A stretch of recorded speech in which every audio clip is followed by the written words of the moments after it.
Friends, आज मैं आप लोगों को संकष्टी चतुर्थी कब है और उसकी पूजा विधि, सामग्री, कथा के बारे में बताएंगे। अगर आप लोगों को ये कहानी पसंद आती है तो आप लोग चैनल को लाइक एंड सब्सक्राइब कीजिएगा। माघ मास की कृष्ण पक्ष की चतुर्थी तिथि का आरंभ 6 जनवरी मंगलवार को सुबह 8:02 पर होगा। वहीं इसका समापन अगले दिन यानी 7 जनवरी बुधवार को सुबह 6:53 पर होगा। सकट चौथ पर चंद्रमा को देखकर व्रत का पारण किया जाता है। ऐसे में शास्त्रों के अनुसार 6 जनवरी मंगलवार को सकट चौथ का व्रत। संकष्टी चतुर्थी पूजा विधि में सुबह स्नान कर गणेश जी की मूर्ति स्थापित करें, उन्हें दूर्वा, लाल फूल, सिंदूर और मोदक चढ़ाएं, मंत्र जाप जैसे ओम गम गणपतिये नमः करें, गणेश चालीसा कथा पढ़ें, आरती करें और शाम को चंद्रमा को अर्घ्य देकर व्रत खोलें, जिसमें फल, तिल गुड़ के लड्डू, शकरकंद और मौसमी फल मुख्य हैं। संकष्टी चतुर्थी पूजा विधि। 1. सुबह की तैयारी, स्नान और संकल्प। 1. सूर्योदय से पहले उठकर स्नान करें और स्वच्छ वस्त्र, लाल रंग के वस्त्र उत्तम पहनें। 2. पूजा स्थल को साफ करें और गंगाजल छिड़कें। और 3. हाथ में अक्षत और फूल लेकर गणपति प्रीत्य संकष्ट चतुर्थी व्रत करिष्ये बोलकर व्रत का संकल्प लें। 2. गणेश स्थापना और पूजन। 1. चौकी पर लाल या हरा कपड़ा बिछाकर गणेश जी की मूर्ति या तस्वीर स्थापित करें। 2.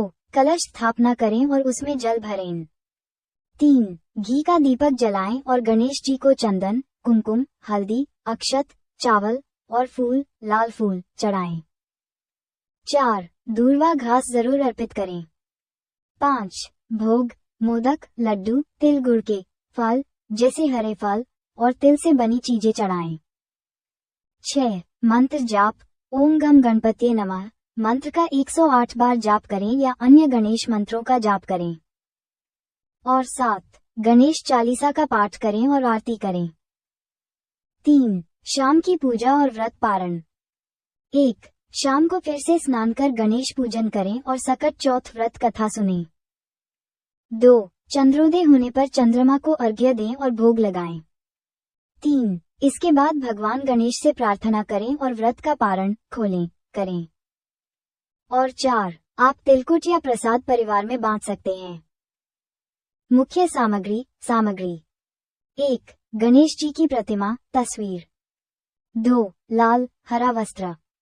3. दूर्वा। 4. मोदक, लड्डू। 5. दीपक, धूप, चंदन, कुमकुम, हल्दी। 6. अक्षत, फूल, कलश, गंगाजल। और 7. कार्य है। संकष्टी चतुर्थी व्रत कथा। माघ माह।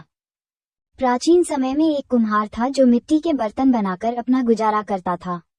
उसके मिट्टी के बर्तन आग में पकते नहीं थे, जिससे उसे बहुत परेशानी होती थी।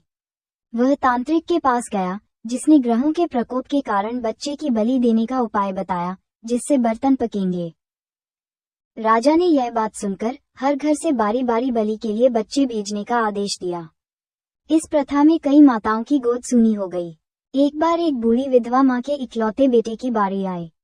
माँ ने बेटे को सुपारी और दूर्वा देते हुए कहा कि जब भट्ठी में बैठना हो तो इसे मुट्ठी में बंद करके गणेश जी का नाम लेना, वे तुम्हारी रक्षा करेंगे। बालक ने वैसा ही किया। जब वह भट्ठी में बैठा तो उसने गणेश जी का स्मरण किया। इधर उसकी माँ भी सकट माता गणेश जी की आराधना कर रही थी। गणेश जी ने प्रसन्न होकर बालक के प्राण बचाए। जब राजा और प्रजा ने देखा कि बालक सुरक्षित है, तो उन्होंने सकट माता की शक्ति और करुणा को माना और बलि प्रथा बंद कर दी। तभी से माघ मास की संकष्टी चतुर्थी को माताएं अपनी संतान की रक्षा और सुखी जीवन के लिए यह व्रत रखती हैं और गणेश जी की पूजा करती हैं।